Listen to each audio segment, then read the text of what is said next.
Excellencies, I think I just want to talk about the point that was made by former Vice President as well as Malam El Rufai, that the party, one is an emergency situation, and the second is the fact that we may not have a democracy anymore.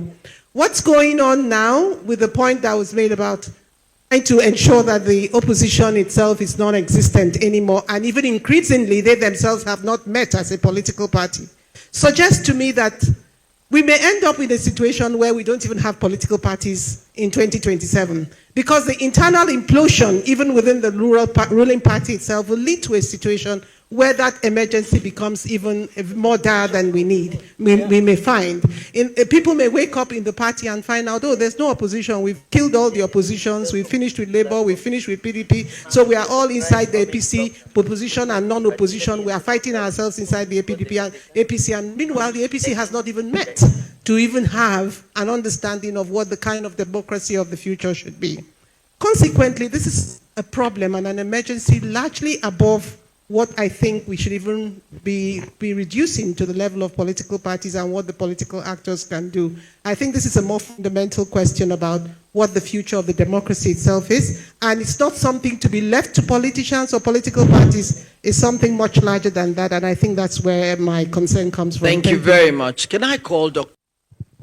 Your Excellency, the moderator, permit me to stand on existing protocols. His Excellency, the former Vice President Aman Nasir made reference to very touching, serious party matters at the heart of any attempt to form broad-based political party that will uproot to borrow from the likes of Malam Nasru, rather less APC government. But there are issues that are germane, some of which have been adequately dealt with by particularly His Excellency Malam Nasir about internal democracy. I think the nature of the transition we had to this democratic dispensation was itself done in such a way that most Nigerians had conceived democracy very wrongly as civilianization of governance. Democracy is far beyond ritual elections at intervals. Democracy has to be a cultural issue. And that is what makes internal democracy germane to survival of any party. The worst lie anybody can tell is to tell a lie to himself. As members of the political class, all of us are guilty. We have been telling ourselves bloody lies. We say we are committed to democracy. By the way we run each of the political parties from 1998 to date suggests the contrary. Because we have upgraded the so-called value of consensus building over and above competition, like Malam Nasir rightly captured. And without that, you cannot have democracy. Parties are instruments of recruitment into leadership positions. And if you want to have people who run this democracy and run a democratic system, then the parties must themselves be democratic. You cannot give what you do not have. It's a simple rule. And so, that's number one. Number two, you have the issue of left. Party discipline. Yeah. Party discipline has not been discussed, but I thought it is fundamental. You recall in the First Republic, Chief Awolowo's action group expelled serving Premier Akintola to strengthen party supremacy and party discipline.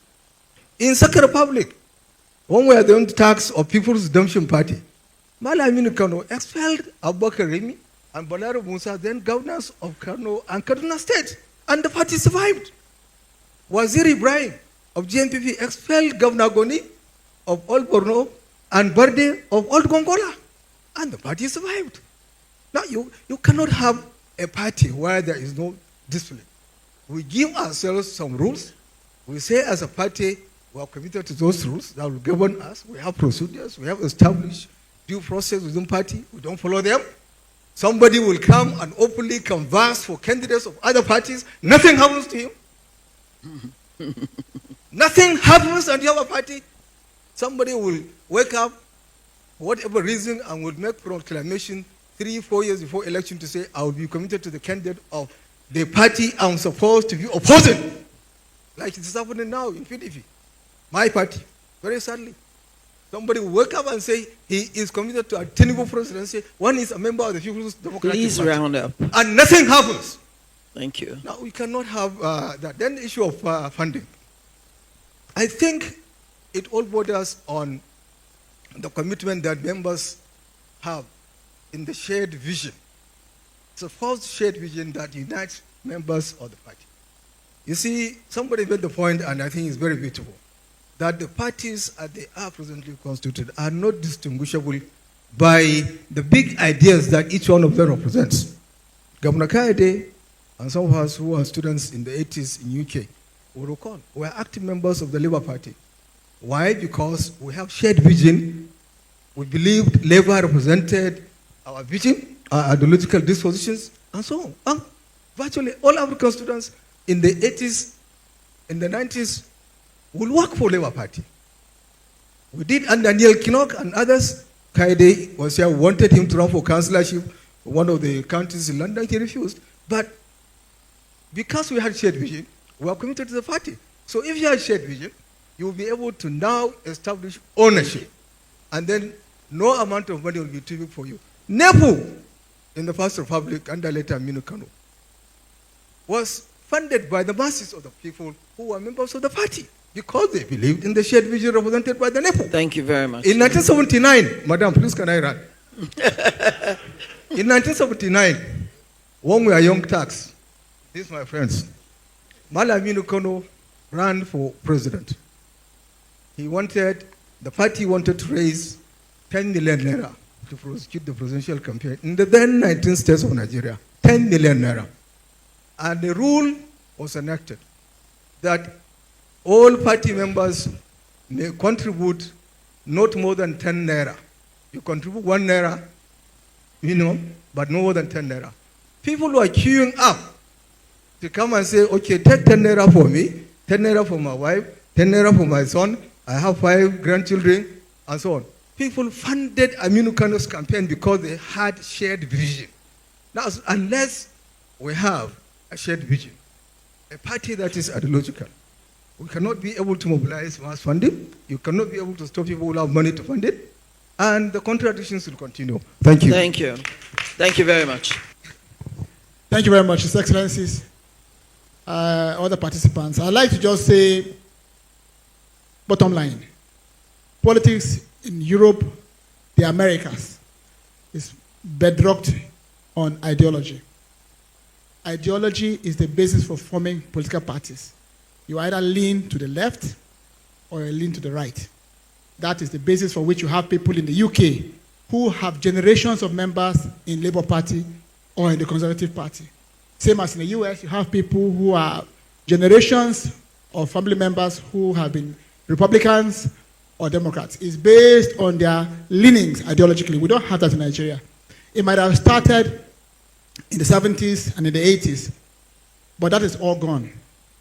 If we want to sit here today and talk about, I was going to say also that it's that ideological belief in what you are doing that makes you take deep into your pocket and finance it. When there's no such ideology, there's no basis. If we want to go into discussing those issues now in today's reality in Nigeria, we're wasting our time. Politics in Nigeria has been devoid of ideology, so what do we need to do? We need to form another, if you want to call it, special purpose vehicle today. Win the next election first, then we can create an ideological base for that political party. Anything outside of that is just a waste of time. Thank you very much. Thank you. Please restrict yourself to 2 minutes. Thank you, distinguished Senator. Your Excellencies, my name is Comrade Babatunde Ali. I'm privileged to be the National Secretary of the People's Redemption Party, PRP. I'm representing my national chairman here, Malam Falalu. Sirs, I have just 1 minute. Some of the things I would have loved to mention, he spoke in that direction.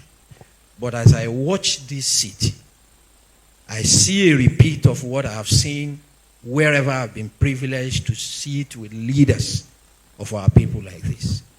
Some of the issues we actually supposed to be sober about, and in fact shedding tears, we will laugh. And we will walk out of here. I'll leave every leader, particularly on this seat, with this message. Sirs, in the next 5 years or 10 years, you won't be sitting here. It will be someone else. Is this the nation you want to leave for us?